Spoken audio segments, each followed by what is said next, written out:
Okay, ini memang berita yang baiklah kan setelah Satu permulaan yang sangat positif. Sangat positif dan sebab ramai mengkritik macam-macam lah komen pada netizen, tapi sekarang Zija mungkin membuktikan dirinya. Ada something, ada Betul. tuah di bumi Birmingham. Baik, sebenarnya tak lengkaplah kalau dengan kemenangan Zija dan juga perjuangan rakan-rakannya yang lain dalam kejohanan seluruh England ini kalau kita tak bincang dengan lebih dalam, lebih deep bersama dengan wartawan badminton kita, Muiz Aziz. Senyumannya macam biasa tetap menawan.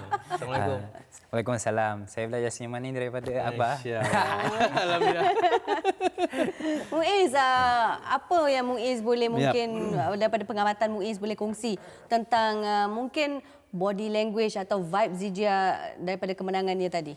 Kalau kita lihat perlawanan Zija tadi, walaupun kita tahu dia mengalami pressure yang agak tinggi selepas kekalahan demi kekalahan, tetapi kita boleh lihat pada perlawanan ini dia mengenepikan kekalahan-kekalahan itu dan fokus pada perlawanan yang sedia ada, dan dia lebih boleh kata tak adalah confident tetapi dia yakin terhadap diri dia sendiri bahawa dia perlu menang. And sememangnya perlawanan di All England ni dia kena menang, sebab kalau kita lihat beberapa kejohanan ni dia dah tewas, dia berada di boleh katakan ambang bahayalah untuk ranking dia kalau dia tidak pergi lebih jauh daripada second round atau pergi lebih jauh daripada first round. Jadi untuk All England ni saya rasa dia sendiri sedar bahawa dia sebenarnya kena start menang setiap perlawanan.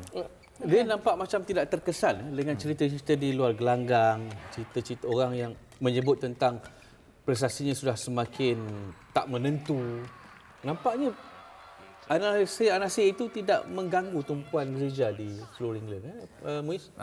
Kemungkinan daripada luaran kita tak nampak ia mengganggu dia, tetapi kita tak siapa tahu yang tahu, dalaman dia itu macam mana.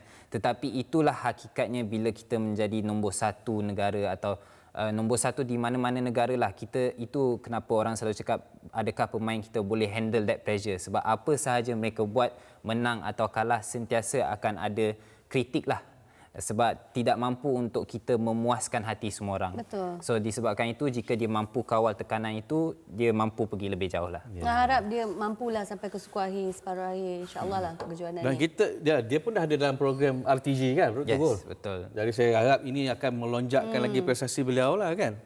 Mungkin di harapan emas. Mungkin. Kita kena selalu positif. Kena tengok. Kita naklah kan untuk dia menjadi seorang yang boleh membawa pingat emas. Okey, seorang lagi in men singles yang mara semalam ialah Eng Ziyong. Kemarahan dia setelah dia menewaskan Shesa Rustavito. Macam mana Muiz melihat perjalanan Ziyong seterusnya di All England? Okey, kalau kita lihat dengan perlawanan pertama bagi Ziyong apabila dia mengalahkan Shehar, sebenarnya agak bagus kerana kalau kita lihat ranking mereka tidak jauh, iaitu Ziyong berada di ranking 28 dan Shehar berada di ranking 26. So apabila dia menang perlawanan ini, ia menunjukkan bahawa Ziyong sudah berada di kapasiti top 30. Dia memang patut berada di situ, dan kita boleh tengok pada perlawanan dia sejak pada awal Februari dia telah banyak fokus kepada strength training, dan kita nampak pada perlawanan semalam dia memang mempamerkan kekuatan itu, dan seterusnya dia akan bertemu dengan Victor Axelsen lah. And kita tahu Victor memang a level above the rest, tetapi kalau kita tengok pada statistik sebelum ini, setiap kali Victor bertemu dengan satu pemain ini buat kali pertama, perlawanan itu akan ditarik ke sehingga set ketiga. Jadi ini kali pertama Ziyong akan bertemu Victor. Jika Ziyong mampu meraih peluang tu, contoh dia memenangi set pertama dan set kedua dia terus memberi tekanan kepada Victor, mungkin kita boleh lihat satu kejutan. So ada peluang sebenarnya untuk Ziyong? Ada peluang sebab ini first time diorang jumpa. Okey. Sukan badminton ni tak boleh lari dengan masalah konsistensi. Ini selalu menjadi perbincangan dan juga perdebatan. Zija pun sama, orang bercakap tentang masalah konsistensi. Again, kita lihat Pelitan dan juga Emtina berdepan dengan pasangan daripada Jepun, bermain 3 set tetapi akhirnya mereka terpaksa menyerah kalah. Kalau compare to last year sampai ke suku akhir. So, apa yang boleh simpulkan tentang kekalahan mereka? Apa yang saya boleh katakan, walaupun mereka tewas, ia bukan satu perkara yang cerminan atau kritikal lah. Sebab kita kena lihat mereka sudah bertemu dengan pair Jepun ni, ini kali ketiga mereka. Dan sebelum ni mereka pernah menang 2 kali, tetapi 2 kali itu semua 3 set. Oh, memang sengit ya? Memang Sengit setiap lah, perlawanan sengit. Even di All England ni pun 3 set. Dan kalau kita lihat, the latest one adalah sebelum All England di German Open, di mana Perlitina jumpa dengan pair sama, mereka menang 3 set. Tapi kita harus ingat, di German Open, apabila mereka menang dengan pair Jepun ini, Perlitina mara ke pusingan seterusnya, mereka ada banyak lagi match. Manakala pair Jepun ni kalah awal. So kemungkinan pair Jepun ni mempunyai lebih banyak masa untuk tengok and study game Perlitina untuk mereka prepare di All England Betul. ni. Sebab dah kalah 2 sebelum ni kan. So of course dia akan study game. Betul, sebab kalau kita lihat game tersebut, apa yang Perlitina buat, mereka sudah seperti jangkakan. Okey. Dia bukan mistik-mistik besar ke apa. Seperti saya petik Coach Rosman cakap, level double sekarang, dia tak perlu mistik besar. Mistik kecil je dah mampu menjadi punca kekalahan. Okey.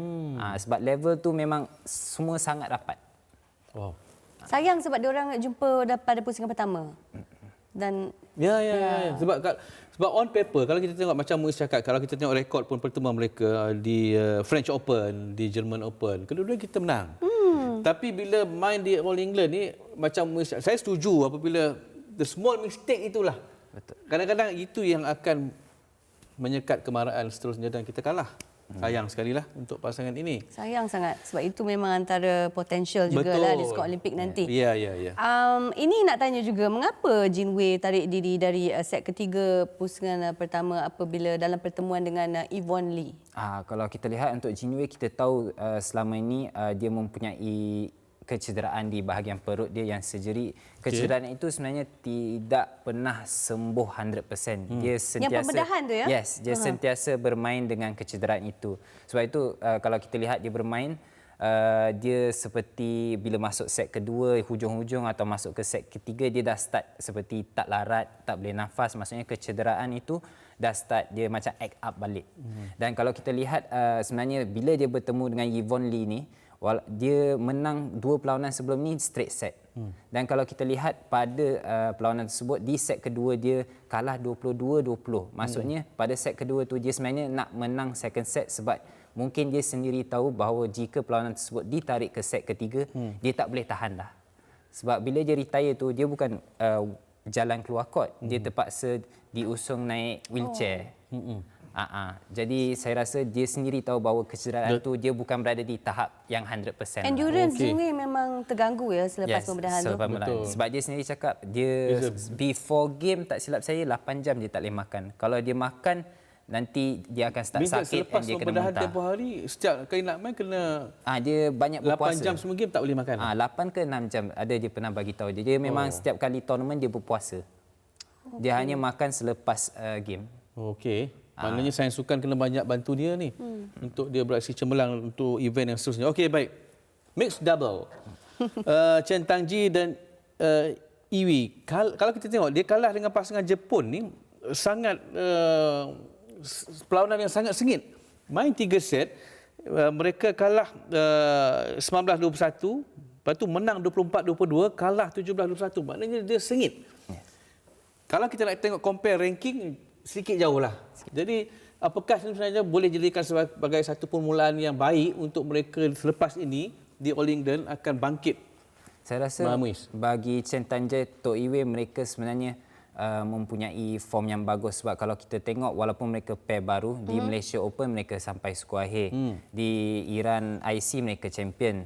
Di satu lagi tournament tidak silap saya German Open ke India Open mereka sampai skuad akhir juga. So untuk pair baru ini mereka tengah ride momentum yang bagus. Mereka mempunyai keyakinan terhadap diri sendiri. Sebab itu pada perlawanan di All England pun walaupun mereka tewas, mereka mampu untuk mempamerkan aksi yang memberangsangkan lah. Dan saya pun tadi sebenarnya baru saja sempat teks dengan Tanja lah, tanya dia sebenarnya apa jadi ketika perlawanan tu. Dia berkongsi bahawa mental state dia berada di keadaan yang salah. So dia cakap dia bila poin-poin penting tu dia jadi tense. Bila dia cakap mental state tu salah, saya kongsi yang seperti dalam special report saya nanti akan keluar 18 Mac ni. Goh Liu Ying ada cakap seperti bila dia main 2012 London Olympics, dia nak sangat menang, dia nak sangat buktikan something, dia nak sangat buat benda perfect, badan akan jadi tense. So bila dia sama macam Tanja, dia nak sangat tunjuk yang dia nak qualify Olimpik, dia nak tunjuk dia berada di tahap yang bagus. Jadi bila body tense, kita nak buat shot kita tu dia macam keras, tak agile, tak smooth, tak free orang kata. Orang sukan, tak bebas. Okey. And then on top of it mesti gangguan mental juga. Yes. Sebab dia terlampau nak menang sangat. So mungkin Dia akan mudah buat mistake. Ya. Dia lepas tu kadang-kadang mudah buat mistake, kadang takut nak buat mistake. Untuk cari mental state yang perfect tu macam Victor tu memang untuk setiap atlet sebenarnya susah. Okey. Jadi selepas ini harapan kita of course lah. Lizia lah. Lizia. Okey. Tapi untuk saya sendiri saya letak Aaron Chang Sowi. Okey, baik. Jadi nampaknya kita masih lagi ada harapan untuk mara lebih jauh dan kita nak tengoklah bukan setakat second round, quarter final, semi final, kita nak ke final and of course kita nak jadi champion sebab ini penting dalam laluan untuk kita berhasil cemerlang di Tamasya Sukan Olimpik Paris 2024. Terima kasih. Terima kasih, Muiz. Thank you. Alhamdulillah, terima kasih.